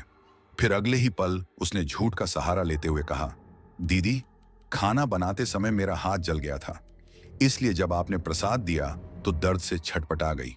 परिणीता ने हैरानी से कहा, लेकिन जब मैंने तुम्हें पहले प्रसाद दिया था, तब तो तुम्हारा हाथ बिल्कुल ठीक लग रहा था। तब लता ने फिर झूठ बोलते हुए कहा, नहीं दीदी, शायद आपको गलतफहमी हुई है, मेरा हाथ तो पहले से ही जला हुआ था। परिणीता कुछ और कहने ही वाली थी कि कमला देवी ने उसे रोकते हुए कहा, अरे बहू, रहने दो। हाथ कब और कैसे जला, यह उतना जरूरी नहीं है जितनी जरूरी वह बात है जो हम तुम्हें बताने आए हैं। इतना कहकर कमला देवी ने पूरी बात परिणीता को बता दी। यह सुनकर परिणीता असहज हो गई और बोली, मां जी, यह सब ठीक है, लेकिन इसके लिए मां की पूजा बंद करना और मूर्ति हटाने की क्या जरूरत है? आखिर मां की आराधना से किसी भी अच्छे अनुष्ठान में क्या बाधा हो सकती है? कमला देवी ने भावुक होकर कहा, बहू, मुझे इन बातों का ज्ञान नहीं है। मुझे बस इतना पता है कि जिस तरीके से मेरा बेटा ठीक हो सकता है, मुझे वही तरीका अपनाना है। और फिर क्या तुम नहीं चाहती कि तुम्हारा पति ठीक हो जाए? अगर कुछ दिन मां की पूजा नहीं करोगी तो क्या हो जाएगा, बोलो? परिणीता ने धीरे से कहा। लेकिन मां जी, तभी कमला देवी ने सख्त स्वर में कहा, कोई लेकिन वेलकिन नहीं, तुम्हें मेरी बात माननी ही होगी। तब परिणीता ने कहा, ठीक है मां जी, मैं आपकी बात मान लूंगी, लेकिन एक शर्त पर। कमला देवी ने पूछा, कैसी शर्त? परिणीता ने कहा, शर्त यही है कि इस घर से मां की मूर्ति कहीं नहीं जाएगी। अगर पूजा से इनके अनुष्ठान में बाधा आ रही है तो मैं मूर्ति के सामने पर्दा कर दूंगी, लेकिन मां की मूर्ति को घर से बाहर नहीं निकाला जाएगा। कमला देवी कुछ सोचकर बोली, ठीक है। तभी लता अचानक तेज आवाज में बोली, नहीं, मूर्ति भी हटानी पड़ेगी, नहीं तो अनुष्ठान नहीं हो पाएगा। परिणीता ने नाराज होकर कहा, लेकिन क्यों लता, ऐसा कौन सा अनुष्ठान है जो बिना मां के आह्वान के पूरा हो सकता है? तंत्र हो या मंत्र, सब मां के नाम से ही सफल होते हैं। फिर तुम्हारा अनुष्ठान मां के बिना कैसे पूरा होगा? लता ने अकड़ दिखाते हुए कहा, यह बात मैं आपको नहीं बता सकती। अगर मेरी बात माननी है तो मानिए, वरना मुझे कोई शौक नहीं कि मैं अपनी विद्या का अपमान करवाऊं। लता का यह रूप देखकर कमला देवी घबरा गईं और उन्होंने परिणीता से हाथ जोड़कर कहा, बहू, मैं तुमसे विनती करती हूं, रोहन के लिए कृपया इनकार मत करो। यह सुनकर परिणीता का दिल भर आया और उसने कहा, मां जी, आप मुझे मजबूर कर रही हैं। ठीक है, अगर आपको यही सही लगता है तो मैं पूजा नहीं करूंगी, लेकिन मां की मूर्ति को ऐसे हटाना, क्या यह ठीक होगा? आप ही बताइए। कमला देवी भी दुविधा में पड़ गईं और लता से बोली, लता, हमने हमेशा इस घर में मां की पूजा की है। अब इस तरह अचानक मूर्ति को हटाना हमें भी अच्छा नहीं लग रहा। अगर कोई और उपाय हो तो बताओ। लता ने ठंडे स्वर में कहा, और कोई उपाय नहीं है ठाकुर मां। आखिरकार मन भारी करके परिणीता को मां की मूर्ति स्टोर रूम में रखनी पड़ी। अब लता रूपी यक्षिणी के रास्ते की सबसे बड़ी रुकावट हट चुकी थी। उसने अपनी पैशाचिक शक्तियों से अनुष्ठान का नाटक किया और रोहन को धीरे धीरे ठीक करने का भ्रम पैदा कर दिया। यह सब देखकर कमला देवी और रोहन पूरी तरह उसके प्रभाव में आ गए। अब वे मां दुर्गा की पूजा से दूर होते चले गए और लता के बताए रास्ते पर ही चलने लगे। लेकिन यह सब परिणीता को भीतर ही भीतर कचोट रहा था, क्योंकि लता हर बार मां की मूर्ति को वापस स्थापित करने के खिलाफ रहती थी। यही बात उसके शक की सबसे बड़ी वजह बन गई। उसने चुपचाप लता पर नजर रखनी शुरू कर दी। इसी दौरान उसे कई अजीब बातें दिखीं, जैसे लता का धूप में बाहर न निकलना, खिड़कियों पर मोटे पर्दे डलवाना, शीशों को ढक कर रखना और अंधेरे में ही ज्यादा रहना। इन सब बातों से परिणीता का शक और गहरा हो गया। उसने तय कर लिया कि वह लता की हर हरकत पर नजर रखेगी। इसी दौरान अमावस्या से पहले काली चौदस की आधी रात को घर के पीछे वाले मैदान में लता ने अपनी बलि पूजा की तैयारी कर रखी थी और वहां वह अपने असली रूप में आहुति दे रही थी। उसका असली रूप इतना भयानक था कि जिसे देखकर किसी का भी दिल बैठ जाए। झुर्रियों से भरा चेहरा, हड्डियों जैसा सूखा शरीर, सफेद साड़ी, बिखरे हुए सफेद बाल, आंखें जो मानो बाहर निकल आई हों, लंबे काले नाखून, जानवरों जैसे नुकीले दांत, खून से सना मुंह और बाहर निकला हुआ जबड़ा जिससे लगातार लार टपक रही थी। यह दृश्य देखकर परिणीता डर के मारे लड़खड़ा गई और लगभग बेहोश हो गई, लेकिन किसी तरह खुद को संभाल लिया। उसका शरीर कांप रहा था, चेहरा पीला पड़ चुका था और सांसें तेज चल रही थीं। डर के मारे उसका गला सूख गया था, लेकिन उसने मन ही मन मां दुर्गा को याद किया और कहा, हे मां, मेरी रक्षा करना। मां का नाम लेते ही उसमें थोड़ा साहस आया और वह वहीं छिपकर सब कुछ देखती रही। बलि पूजा के सफल होने के करीब पहुंचकर यक्षिणी का घमंड और भी बढ़ गया था। वह अपनी जीत के नशे में इतनी डूबी हुई थी कि उसे यह एहसास ही नहीं हुआ कि कोई उसे छिपकर देख रहा है। अंतिम आहुति अर्पित करने के बाद वह भयानक ठहाका लगाकर ऊंची आवाज में गरजती हुई बोली, हे यक्ष, कल अमावस्या की रात जब चंद्रमा आकाश के बीचों बीच होगा, तब मैं रोहन का वरण करके उसकी बलि तुझे अर्पित करूंगी। कल मेरी साधना पूरी होगी और मैं फिर से पूरे 100 वर्षों के लिए जवान बन जाऊंगी। उसके मुंह से यह भयानक ऐलान सुनते ही परिणीता की रूह कांप उठी। वह भीतर ही भीतर टूटने लगी और मन ही मन मां दुर्गा को पुकारने लगी, हे मां, मेरी रक्षा करो, मेरे देव की रक्षा करो। मां, यह लता कोई साधारण औरत नहीं, बल्कि वही यक्षिणी है जो हमारा पीछा करते हुए यहां तक आ पहुंची है। इसी ने मां की पूजा रुकवाई, इसी ने मां की मूर्ति हटवाई और इसकी नजर तो मेरे सुहाग पर है। अब मैं क्या करूं, कैसे बचाऊं उन्हें? मां जी तो इसके चमत्कारों के जाल में फंस चुकी हैं। वे तो इसकी एक भी बात पर शक नहीं करेंगी। अब मैं किससे कहूं, कैसे कहूं? मां, तुम ही रास्ता दिखाओ। मां, मेरी मदद करो। आंखों में आंसू भरकर वह बार बार मन ही मन यही प्रार्थना करती रही। मां दुर्गा में अटूट विश्वास और उनकी अनन्य भक्ति के कारण परिणीता उस भयानक सच्चाई को समझ चुकी थी जो छद्म रूप धारण करके उसके जीवन को उजाड़ने के लिए उसके सामने खड़ी थी।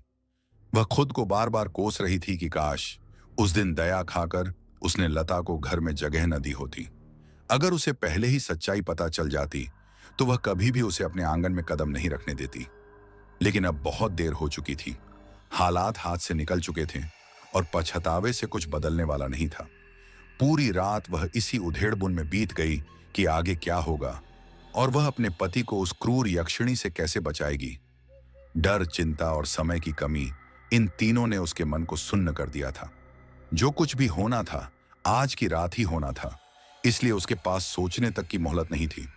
उसे समझ में नहीं आ रहा था कि उस मायावी शक्ति से टकराने का रास्ता आखिर होगा क्या। उस वक्त उसकी हालत उस पेड़ जैसी थी जिसकी जड़ पर कुल्हाड़ी चल चुकी हो और अब उसे शाखा नहीं बल्कि पूरी जड़ को बचाने के लिए लड़ना था। जब सारी रात सोचने के बाद भी कोई रास्ता नहीं सूझा तो उसने मन ही मन मां की शरण में जाने का संकल्प लिया और सुबह होते ही वह पायल के कमरे की ओर चल पड़ी। सुबह सुबह परिणीता को देखकर पायल घबरा गई और बोली, भाभी, आप इतनी जल्दी? सब ठीक तो है ना? परिणीता ने भारी मन से कहा। पायल, पता नहीं सब ठीक है या नहीं। यह सुनकर पायल और ज्यादा घबरा गई और बोली, भाभी, आप ऐसा क्यों कह रही हैं? बात क्या है? तब परिणीता ने बिना देर किए कहा, तुम अभी के अभी रिया को लेकर हावड़ा निकल जाओ और आज की रात भी घर से बाहर ही रहना, चाहे होटल में या किसी गेस्ट हाउस में, बस यहां मत रुकना। पायल ने घबरा कर पूछा, लेकिन भाभी, अचानक ऐसा क्यों? क्या हुआ है? परिणीता ने हाथ जोड़कर कहा, अभी कुछ मत पूछो, मैं बाद में सब समझा दूंगी, बस अभी मेरी बात मान लो। और किसी को भी मत बताना कि तुम कहाँ जा रही हो। फोन भी बंद कर देना। पायल की घबराहट और बढ़ गई और वह बोली, भाभी प्लीज कुछ तो बताइए, मैं ऐसे कैसे चली जाऊं। तब परिणीता ने उसका हाथ थाम कर कहा, पायल मुझ पर भरोसा रखो, मैं जो भी कर रही हूं इस परिवार की भलाई के लिए कर रही हूं। अभी मैं कुछ भी नहीं बता सकती, लेकिन मेरी बात मानना बहुत जरूरी है। परिणीता की नम आंखें देखकर पायल का दिल पसीज गया। वह पूरी बात समझ नहीं पाई, लेकिन अपनी भाभी की हालत देखकर उसने बिना सवाल किए उनकी बात मान ली। वह चुपचाप रिया को लेकर घर से निकल गई। जाने से पहले परिणीता ने उसे कसम दिलाई थी कि कल सुबह तक वह न घर आएगी और न ही घर फोन करेगी। उसका मोबाइल भी परिणीता ने बंद करवाकर उसी के कमरे में रखवा दिया था। पायल को यह सब बहुत अजीब लग रहा था, लेकिन भाभी की मजबूरी को देखकर वह कुछ नहीं बोली। इधर परिणीता दोनों को सुरक्षित बाहर भेजकर खुद को सामान्य दिखाने की कोशिश करते हुए घर के कामों में लग गई। उसने ठान लिया था कि जब तक शरीर में सांस है वह हार नहीं मानेगी। दिल में तूफान मचा था, लेकिन चेहरे पर उसने कोई घबराहट नहीं आने दी। उसने सबके लिए चाय, नाश्ता और दोपहर का खाना बनाया ताकि लता को उस पर शक न हो। लेकिन खुद उसने सुबह से एक बूंद पानी तक नहीं पिया। न कोई व्रत था, न कोई पर्व, फिर भी उसने अपने सुहाग की रक्षा के लिए मौन और निर्जल व्रत कर लिया था। अमावस्या के इस अशुभ दिन जब उसका संसार खतरे में था, उसने मन ही मन संकल्प लिया कि जब तक रोहन सुरक्षित नहीं होगा तब तक वह कुछ भी ग्रहण नहीं करेगी। ऐसी घड़ी में इंसान का धैर्य ही उसकी सबसे बड़ी शक्ति बनता है, और परिणीता ने वही धैर्य अपने भीतर जगा लिया था। लेकिन उसके सामने कोई साधारण दुश्मन नहीं था, बल्कि एक ऐसी दानवी शक्ति थी जो उसके जीवन और सौभाग्य दोनों को निगलने को तैयार बैठी थी। सुबह से पायल और रिया को घर में न देखकर यक्षिणी के मन में शक का बीज जरूर अंकुरित हो गया। वह सीधे कमला देवी के पास पहुंची और उनसे पूछने लगी। उसी वक्त परिणीता भी वहां आ गई। कमला देवी ने उससे भी पूछा तो परिणीता पहले से तैयार थी। उसने सहज बने रहते हुए कहा, माँ जी, पायल के एक रिश्तेदार का एक्सीडेंट हो गया है। रात में ही खबर आई थी तो वह सुबह सुबह अस्पताल चली गई और मैंने रिया को भी उसके साथ भेज दिया ताकि वह अकेली ना रहे। कमला देवी ने संतोष से कहा, अच्छा किया बहू, तुमने ठीक सोचा। इस बीच लता रूपी यक्षिणी परिणीता के चेहरे के हाव भाव को गौर से देख रही थी। उसे उसके भीतर छिपे डर की हल्की सी आहट जरूर मिली, लेकिन आज उसका अंतिम अनुष्ठान था, इसलिए उसने उस शक को ज्यादा तूल नहीं दिया और वहां से चली गई। उधर परिणीता ने भी मौका पाकर बाजार से जरूरी सामान लाने का बहाना किया और घर से निकल गई। मां को याद करते हुए वह सीधे घाटी वाले कालिका मंदिर पहुंची, जिसका चमत्कार पूरे इलाके में मशहूर था। वहां पहुंचकर उसने मां काली का आह्वान किया और पूरी श्रद्धा से उनके चरणों में शरण मांगी। मां भक्तों की पुकार जरूर सुनती हैं, लेकिन उससे पहले उनके धैर्य और विश्वास की परीक्षा भी लेती है। परिणीता ने दृढ़ निश्चय कर लिया था, इसलिए उसकी परीक्षा होना स्वाभाविक था। वह पूरा दिन भूखी प्यासी, आंखें बंद किए, हाथ जोड़े मां के चरणों में ध्यान लगाए बैठी रही। समय गुजरता गया, शाम ढल गई, मंदिर में भीड़ कम होती चली गई। शयन आरती के बाद जब पुजारी मंदिर बंद करने आए तो उन्होंने परिणीता को उसी अवस्था में बैठे देखा। साधु हृदय से उन्होंने कपाट पूरी तरह बंद नहीं किए, बस बाहर से दरवाजा हल्का सा बंद कर चले गए। उधर परिणीता अपने संकल्प पर अडिग थी। उसने अपने जीवन और अपने सुहाग को पूरी तरह मां जगदम्बा के चरणों में समर्पित कर दिया था, और अब जो भी होना था वह मां की इच्छा से ही होना था। उसने अपने संकल्प की मजबूती साफ दिखा दी थी। अब उसे न दिन का होश था और न ही रात का। आत्मसमर्पण का ऐसा भाव केवल सच्चे भक्त के भीतर ही जन्म लेता है, और वही तेज, वही आस्था और वही दृढ़ता अब परिणीता के चेहरे और व्यवहार में झलक रही थी। रात के लगभग 10 बज चुके थे और वह अब भी आंखें बंद किए ध्यान में बैठी थी। चारों ओर सन्नाटा फैल चुका था। मंदिर परिसर बिल्कुल सूना हो गया था। तभी उस गहरी खामोशी को चीरती हुई एक बहुत ही धीमी और करुण सी आवाज उसके कानों में पड़ी। बेटी, तुम कौन हो? परिणीता ने उस आवाज को अनसुना करते हुए अपना ध्यान बनाए रखा और आंखें नहीं खोली। तभी उसे ऐसा महसूस हुआ जैसे कोई बहुत स्नेह से उसके माथे पर हाथ फेर रहा हो। वह चौंक पड़ी और तुरंत आंखें खोल दी। सामने एक अत्यंत वृद्ध स्त्री खड़ी थी, झुर्रियों से भरा चेहरा, लेकिन आंखों में अजीब सी चमक और करुणा। जैसे ही उन्होंने देखा कि परिणीता उनकी ओर देख रही है, वे हल्की मुस्कान के साथ बोली, क्या हुआ बेटी? तुम यहाँ इस तरह व्याकुल होकर क्यों बैठी हो? और तुम कौन हो? यह सुनकर परिणीता कुछ क्षणों तक असमंजस में रही कि वह अपने मन की पीड़ा बताए या नहीं, लेकिन उस वृद्धा के चेहरे पर जो अपनापन था, उसे देखकर उसका दिल पिघल गया और वह अपने भीतर का सारा दर्द उनके सामने ऐसे उंडेलने लगी जैसे वे कोई साधारण स्त्री नहीं, बल्कि स्वयं मां जगदम्बा का रूप हो। वह रोते हुए सब कुछ बताती चली गई, अपने पति रोहन मुखर्जी के खतरे की बात, उस यक्षिणी के षड्यंत्र की बात और अपने टूटते हुए मन की हालत। वृद्धा बड़े शांत भाव से सब सुनती रही और फिर उनके होठों पर एक गहरी मुस्कान आ गई। यह देखकर परिणीता को बुरा लगा और उसने शिकायत भरे स्वर में कहा, मौसी, क्या आपको मेरी बात पर विश्वास नहीं हो रहा? तब वृद्धा ने बहुत कोमल स्वर में कहा, बेटी, मैंने ऐसा तो कुछ नहीं कहा, फिर आप हंस क्यों रही हैं? परिणीता ने पूछा। मैं तुम्हारी पीड़ा पर नहीं, तुम्हारे विश्वास और हिम्मत पर मुस्कुरा रही हूं बेटी। लेकिन एक बात मेरी समझ में नहीं आ रही, जब तुम्हें मां जगदम्बा पर इतना अटल भरोसा है तो तुम अब तक यहीं क्यों बैठी हो? क्या मां केवल मंदिर में ही सुनती हैं? क्या घर जाकर अपने पति के पास बैठकर उन्हें पुकारोगी तो वे तुम्हारी रक्षा नहीं करेंगी? यह सुनकर परिणीता ने व्याकुल होकर कहा, मौसी, मां तो हर जगह है, इसमें कोई संदेह नहीं, लेकिन मेरी लड़ाई तो उस यक्षिणी से है। मैं अकेली उसका सामना कैसे कर सकती हूं? मैं तो एक साधारण स्त्री हूं। तब वृद्धा ने गंभीर स्वर में कहा, जब शत्रु बलवान हो तो अकेले जाना उचित नहीं, लेकिन बेटी, तुम अकेली कहां हो? तुम्हारे साथ स्वयं मां जगदम्बा की शक्ति है। अगर तुम्हें उन पर पूर्ण भरोसा है तो जाओ और उस दुष्ट शक्ति को दिखा दो कि एक सच्ची पत्नी की भक्ति और आस्था के आगे कोई तंत्र, कोई मायाजाल टिक नहीं सकता। फिर वे कुछ नरम स्वर में बोली, याद रखना बेटी, मां अपने भक्तों की सहायता जरूर करती हैं, लेकिन अक्सर वे किसी न किसी को निमित्त भी बनाती हैं। हो सकता है इस बार वे स्वयं तुम्हें ही माध्यम बनाना चाहती हूं, इसलिए डर छोड़ो और घर जाओ। इस समय तुम्हारे पति को तुम्हारी सबसे ज्यादा जरूरत है। जहां सच्चा प्रेम होता है वहां किसी भी अंधकार की पकड़ ज्यादा देर तक नहीं चलती। यह सुनकर परिणीता की आंखों में एक नई चमक आ गई और उसने दृढ़ स्वर में कहा, आप सही कह रही हैं मौसी, अब मुझे कोई भय नहीं है, मुझे अपनी मां पर पूरा विश्वास है। फिर उसने हाथ जोड़कर कहा, कोटि कोटि धन्यवाद मौसी, आपने मेरी आंखें खोल दी। अब मुझे आशीर्वाद दीजिए कि मैं उस यक्षिणी से अपने रोहन को बचा सकूं। वृद्धा ने मुस्कुराकर कहा, तुम्हारा कल्याण हो बेटी, तुम्हारा सौभाग्य अडिग रहे। यह कहकर जैसे ही परिणीता ने पलटकर देखा तो वह वृद्धा वहां नहीं थी। वह चौंक गई और तेजी से बाहर की ओर बढ़ी। बाहर घना अंधेरा फैल चुका था, न कोई इंसान, न कोई आवाज। तभी उसे अपना पर्स और मोबाइल याद आया और वह फिर से मंदिर के भीतर दौड़ पड़ी। पर्स तो मिल गया, लेकिन वह वृद्धा कहीं दिखाई नहीं दी। वह इधर उधर देखकर बोली, मौसी, आप कहां चली गईं? लेकिन वहां कोई नहीं था। तब उसके मन में एक अजीब सा सिहरन दौड़ गई और वह सोचने लगी कि वे अचानक कहां गायब हो गईं। तभी वह फिर बाहर आई और यह देखकर और भी हैरान रह गई कि जहां कुछ देर पहले तक सन्नाटा था, वहां अब एक ऑटो खड़ा था। उसे देखकर उसका दिल जोर से धड़कने लगा। उसे समझ नहीं आ रहा था कि यह सच है या कोई और माया।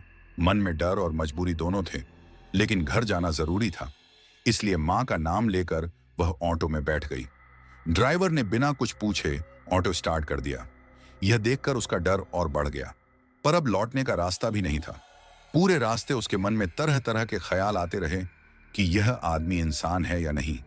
अगर यह कोई गलत इंसान हुआ तो क्या होगा? अगर यह कोई भूत प्रेत हुआ तो भी क्या होगा? इसी उधेड़बुन में वह भीतर ही भीतर कांपती रही। यह सच है कि एक स्त्री के भीतर अपार साहस होता है, लेकिन दुनिया की अनिश्चितता और अनजान खतरे कई बार उसी साहस को डरा भी देते हैं। एक ओर परिणीता एक खतरनाक यक्षिणी से भिड़ने के लिए तैयार थी, दूसरी ओर एक साधारण से ऑटो चालक से भी उसके मन में डर बैठा हुआ था। यही स्त्री मन की वह पीड़ा है जिसे शब्दों में पूरी तरह समझा पाना आसान नहीं, लेकिन हर स्त्री इसे अपने भीतर गहराई से महसूस जरूर करती है, क्योंकि हम सभी जीवन में कभी न कभी ऐसी परिस्थितियों से गुजरते हैं जहां मन डर और संदेह से भर जाता है। लेकिन मां जगदम्बा की कृपा से परिणीता का यह भय और आशंका से भरा सफर अंततः सुरक्षित ही रहा। जैसे ही वह घर पहुंची, वह बिना रुके सीधे अंदर की ओर दौड़ पड़ी, मगर भीतर का दृश्य देखकर उसका दिल और तेजी से धड़कने लगा। पूरा घर अंधेरे में डूबा हुआ था। हर ओर सन्नाटा पसरा था। यह देखकर उसके मन में अनजाना भय और गहरा हो गया और उसने घबराई हुई आवाज में पुकारना शुरू कर दिया, माँ जी, रोहन, माँ जी, देवा, आप लोग कहाँ हो? कहते हुए वह तेजी से अपने कमरे की ओर बढ़ी, लेकिन जैसे ही उसकी नजर पीछे वाली खिड़की पर पड़ी और उसने बाहर झांक कर देखा तो उसके पैरों तले जमीन खिसक गई। हे मां, यह शब्द उसके मुंह से निकल पड़ा और वह बदहवास होकर घर के पीछे वाले खुले मैदान की ओर भागी। वहां पहुंचकर जो दृश्य उसने देखा वह अत्यंत भयावह और रोंगटे खड़े कर देने वाला था। वह यक्षिणी अपने असली भयानक स्वरूप में रोहन मुखर्जी के साथ जबरन विवाह की विधि पूरी कर रही थी और कमला देवी भी वहीं पास में बैठी हुई थी। यह देखकर परिणीता को गहरा आघात लगा, लेकिन उससे भी अधिक चौंकाने वाली बात यह थी कि उस राक्षसी को असली रूप में देखने के बाद भी दोनों उसके आदेशों का पालन कर रहे थे। यह कैसे संभव हो सकता है? यह सोचकर उसका मन सिहर उठा, पर जैसे ही उसने ध्यान से रोहन और कमला देवी की आंखों को देखा, उसे समझते देर न लगी कि वे दोनों पूरी तरह उस यक्षिणी के वशीकरण में थे। परिणीता भय से कांप रही थी। वातावरण में उस यक्षिणी की विकराल और डरावनी आवाजें गूंज रही थीं। उसके मुंह से निकलती आसुरी गर्जनाएं पूरे आकाश को कंपा रही थीं। परिणीता की आंखों से आंसू बहने लगे और वह मन ही मन प्रार्थना करने लगी, हे मां दुर्गा, रक्षा करो मां, मेरे रोहन को उस निशाचरी के चंगुल से बचा लो मां। उसी क्षण उसे उन वृद्ध माता की कही हुई बातें याद आ गईं। उसका मन फिर से विश्वास से भर गया। उसने पूरे श्रद्धा भाव से मां जगदम्बा का स्मरण किया और अपने संकल्प को और मजबूत करते हुए स्टोर रूम की ओर बढ़ गई। वहीं उसने सबसे छिपाकर मां की मूर्ति रखी हुई थी और वही वह स्थान था जहां वह चुपचाप मां की आरती और पूजा किया करती थी। अब उसी भक्ति और विश्वास की परीक्षा का समय आ चुका था। स्टोर रूम में पहुंचते ही उसने मां को प्रणाम किया और मूर्ति को दोनों हाथों से उठाकर अपनी गोद में ले लिया। फिर बिना एक पल गंवाए वह पूरी दृढ़ता और साहस के साथ उस यक्षिणी की ओर बढ़ चली। जैसे जैसे उसके कदम आगे बढ़ रहे थे, वैसे वैसे उस यक्षिणी की शक्ति कमजोर पड़ने लगी। उसे यह स्पष्ट अनुभव हो रहा था कि कोई अत्यंत दिव्य और प्रलयंकारी शक्ति तेजी से उसकी ओर बढ़ रही है, जिससे बच पाना असंभव है। इसी कारण उसने अपने यक्ष माया का प्रयोग करते हुए स्वयं को अनेक रूपों में विभाजित कर लिया, ठीक वैसे ही जैसे रक्त बीज की असंख्य प्रतिच्छवियां उत्पन्न हो जाती थीं। उसके अनेक भयावह स्वरूप परिणीता के मार्ग में आकर खड़े हो गए और उसे रोकने का प्रयास करने लगे, जबकि उसका असली स्वरूप अपने अनुष्ठान को पूरा करने में लगा रहा। वे मायावी रूप कभी विषैले नागों को उसकी ओर छोड़ते, कभी रास्ते में कांटे और कांच बिखेर देते, कभी जलते अंगारों की वर्षा कर देते और कभी तेज धधकती आग की लपटों से रास्ता रोक देते। लेकिन परिणीता बिना रुके, बिना डगमगाए, अपने विश्वास और संकल्प की शक्ति के सहारे आगे बढ़ती चली गई। उसका शरीर घायल हो रहा था, जगह जगह से खून बह रहा था, उसके पैर कांटों और कांच से छलनी हो चुके थे, फिर भी वे थमने का नाम नहीं ले रहे थे। मां जगदम्बा की मूर्ति अब भी उसके हाथों में सुरक्षित थी और उन्हीं के नाम का सहारा लेकर उसका मनोबल अडिग बना हुआ था। जैसे जैसे यक्षिणी के मायावी प्रहार तेज होते जा रहे थे, वैसे वैसे परिणीता के मुख से मां दुर्गा के नाम की गूंज और प्रबल होती जा रही थी। अब उसके मुख से निकलने वाला जय मां दुर्गा का उद्घोष इतना शक्तिशाली हो चुका था कि उन सभी मायावी स्वरूपों का अस्तित्व पल भर में समाप्त हो गया। हालांकि उनके दिए हुए घावों से उसका शरीर बुरी तरह जख्मी हो चुका था। उसके शरीर का कोई भी हिस्सा ऐसा नहीं बचा था जहां चोट के निशान न हो। उसकी देह की शक्ति लगभग समाप्त हो चुकी थी, लेकिन उसके मन की शक्ति अब पहले से कहीं अधिक मजबूत हो चुकी थी। उसी अदम्य साहस और अटल संकल्प के बल पर वह आखिरकार उस यक्षिणी के बिल्कुल सामने जा पहुंची। जैसे ही वह पास पहुंची, मां जगदम्बा के तेज के प्रभाव से उस राक्षसी की शक्तियां कमजोर पड़ने लगीं। यह देखकर वह क्रोध से उन्मत्त हो उठी और सीधे परिणीता पर झपट पड़ी। लेकिन उसी क्षण उसका वशीकरण टूट गया और रोहन मुखर्जी तथा कमला देवी होश में आ गए। वे दोनों जब उस यक्षिणी के असली भयानक रूप को देख पाए तो भय से कांप उठे। फिर उनकी नजर परिणीता पर पड़ी, जो पूरी निर्भीकता और साहस के साथ उस राक्षसी के सामने खड़ी थी। यक्षिणी ने उसे डराने के लिए बादलों की भयंकर गर्जना, कड़कती बिजली, तेज तूफान और प्रेत आत्माओं का तांडव तक रच दिया। जंगली जानवरों की डरावनी आवाजें चारों ओर फैल गईं, लेकिन परिणीता अब अपने भीतर के सारे भय को पार कर चुकी थी। जब मनुष्य अपने आंतरिक भय को जीत लेता है, तब बाहरी भय स्वतः ही समाप्त हो जाता है। उसके साथ भी यही हुआ। वह अब किसी भी मायावी दृश्य से विचलित नहीं हो रही थी। यह नारी शक्ति के अदम्य साहस का अद्भुत उदाहरण था। उधर यक्षिणी अपने सारे प्रयासों में असफल हो चुकी थी। तब उसने क्रोध में भरकर अपने बल से ही उसे समाप्त करने का निर्णय लिया और गर्जना करते हुए बोली, तूने मेरे अनुष्ठान को नष्ट कर दिया। अब मैं तुझे अपने ही हाथों से खत्म करूंगी। यह कहते हुए जैसे ही वह परिणीता की ओर झपटी, उसी क्षण उसकी गोद में विराजमान मां जगदम्बा की मूर्ति से एक तेजस्वी प्रकाश पुंज फूट पड़ा। उस दिव्य प्रकाश को वह सहन न कर सकी और उसी क्षण तड़पते हुए भस्म हो गई। उसकी दर्दनाक चीखें कुछ पल तक वातावरण में गूंजती रहीं और फिर सब कुछ शांत हो गया। जैसे तूफान के बाद समुद्र में शांति छा जाती है, वैसी ही शांति वहां फैल गई। सब कुछ शांत होते ही परिणीता थककर जमीन पर बैठ गई और आंसुओं से भरी आंखों से मां को प्रणाम किया। उसी समय रोहन मुखर्जी और कमला देवी भी उसके पास आ गए। यह सब कुछ उन्होंने भी अपनी आंखों से देखा था। सौम्या मुखर्जी का अडिग साहस, मां दुर्गा पर उसका अटूट विश्वास और मां जगदम्बा की कृपा से घटा वह चमत्कार जिसने पूरे परिवार की किस्मत ही बदल दी थी। उस पल हर किसी के दिल में सिर्फ श्रद्धा और कृतज्ञता थी। कमला देवी और रोहन मुखर्जी दोनों ने ही पूरे मन से मां को प्रणाम किया और मन ही मन बार बार धन्यवाद दिया। फिर दोनों ने हाथ जोड़कर सौम्या के सामने सिर झुका दिया। अब उन्हें अपनी गलती का पूरा एहसास हो चुका था। कमला देवी की आंखें भर आईं। कांपती आवाज में उन्होंने कहा, मुझे माफ कर देना बहू। तुमने मुझे पहले ही आगाह किया था, लेकिन मैंने तुम्हारी बात नहीं मानी। मैंने अपनी ही गलती से मां दुर्गा की मूर्ति हटवा दी और अनजाने में उनका अपमान कर बैठी। मुझसे बहुत बड़ी भूल हो गई। मुझे माफ कर दो बहू, मुझे माफ कर दो। कहते कहते उनके आंसू रुकने का नाम नहीं ले रहे थे। रोहन मुखर्जी भी खुद को संभाल नहीं पाए। अब उन्हें साफ साफ समझ आ गया था कि अब तक जो भी अजीब और डरावनी घटनाएं हुई थीं, उनकी जड़ कहीं ना कहीं वहीं थे।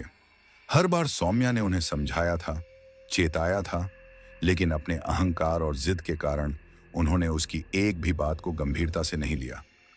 उसी हठ का खामियाजा पूरे परिवार को भुगतना पड़ा और सबसे ज्यादा सौम्या को। रोहन ने हाथ जोड़कर भर्राई हुई आवाज में कहा, गलती तो सबसे ज्यादा मेरी ही है। सौम्या, तुम मुझे बार बार समझाती रही, लेकिन मैं तुम्हारी भक्ति और विश्वास का मजाक उड़ाता रहा। मैंने सिर्फ तुम्हारा नहीं बल्कि ईश्वर का भी अपमान किया। लेकिन आज मैंने खुद अपनी आंखों से तुम्हारी आस्था और मां दुर्गा की शक्ति का चमत्कार देख लिया है। अब मुझे समझ में आ गया है कि जैसे एक छोटे से तालाब की मछली अगर समुद्र के अस्तित्व को नकार दे तो उससे समुद्र छोटा नहीं हो जाता, ठीक वैसे ही कुछ लोगों के संदेह करने से ईश्वर का अस्तित्व खत्म नहीं हो सकता। मेरी वजह से ही यह संकट हमारे ऊपर आया और तुम्हें अपनी जान जोखिम में डालनी पड़ी। अगर हो सके तो मुझे माफ कर दो। नम आंखों से रोहन की बातें सुनकर सौम्या भावुक हो गई। उसने धीरे से कहा, आप दोनों ऐसा क्यों कर रहे हैं? मुझसे माफी मांगकर आप मुझे पाप की भागी क्यों बना रहे हैं? मैं कौन होती हूं किसी को माफ करने वाली? जिसने हमें बचाया, जिसने रास्ता दिखाया, वह तो केवल मां जगदम्बा थी। जो कुछ भी हुआ वह सब उनकी ही कृपा से संभव हो पाया। फिर सौम्या ने उन्हें विस्तार से बताया कि कैसे हर कदम पर उसे किसी अदृश्य शक्ति का सहारा महसूस हुआ, कैसे उस वृद्ध माता ने अचानक प्रकट होकर उसे सही राह दिखाई और यक्षिणी की असलियत से परिचित कराया, कैसे उसी ज्ञान और विश्वास के सहारे वह उस भयानक शक्ति का सामना कर पाई। उसने यह भी बताया कि कैसे उस सुनसान रास्ते पर इतनी रात में उसे ऑटो मिल गया, जबकि वहां आमतौर पर कोई साधन नहीं मिलता था। न उसने घर का पूरा पता बताया था, न ही उतरते वक्त किराया देने का मौका मिला। फिर भी वह ऑटो वाला उसे बिल्कुल सही जगह छोड़कर चला गया। सौम्या ने गहरी सांस लेकर कहा, उस वक्त तो मैं बहुत घबराई हुई थी, इसलिए इन बातों पर ध्यान ही नहीं गया। लेकिन अब जब शांत मन से सोचती हूं तो लगता है कि यह सब केवल संयोग नहीं हो सकता। कोई ना कोई शक्ति जरूर मेरे साथ थी जो हर मुश्किल में मेरा रास्ता आसान कर रही थी, और मुझे पूरा विश्वास है कि वह शक्ति कोई और नहीं, स्वयं मां जगदम्बा ही थी। सौम्या की बात सुनकर कमला देवी ने श्रद्धा से हाथ जोड़ लिए और कहा, तुम बिल्कुल सही कहती हो बहू, वही मां थी जिन्होंने हमें उस यक्षिणी के आतंक से मुक्त किया। कहते हुए उन्होंने एक बार फिर मां को प्रणाम किया। रोहन और सौम्या ने भी पूरे मन और विश्वास के साथ मां के चरणों में शीश झुका दिया। उस दिन के बाद जैसे पूरे घर का माहौल ही बदल गया था। डर, बेचैनी और अनहोनी का साया हमेशा के लिए खत्म हो चुका था। अगले दिन रिया और पायल भी वहां पहुंची।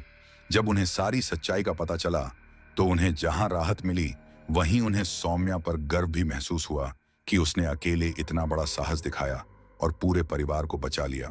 हालांकि सब कुछ सामान्य हो जाने के बाद भी उन्होंने दोबारा कभी शारदा निवास हवेली में लौटने का फैसला नहीं किया, लेकिन जाते जाते उन्होंने उस यक्ष के प्रतीक माने जाने वाले वट वृक्ष को कटवा दिया ताकि भविष्य में कोई और उस भयावह शक्ति के साए में ना आ सके और वह अंधेरा अध्याय हमेशा के लिए बंद हो जाए। तो दोस्तों, यह थी आज की हमारी कहानी। उम्मीद है कि यह कहानी आपको अंत तक बांधे रखने में सफल रही होगी। अगर आपको यह कहानी अच्छी लगी हो तो अपनी राय कमेंट बॉक्स में जरूर लिखें ताकि हमें भी पता चले कि आपको किस तरह की कहानियां ज्यादा पसंद आती हैं। अपना और अपने परिवार का ख्याल रखें और अगर आपने अभी तक चैनल को सब्सक्राइब नहीं किया है तो चैनल को सब्सक्राइब करके हमारे साथ जुड़े रहिए ताकि ऐसी ही रहस्यमयी और डरावनी कहानियां आप तक लगातार पहुंचती रहें।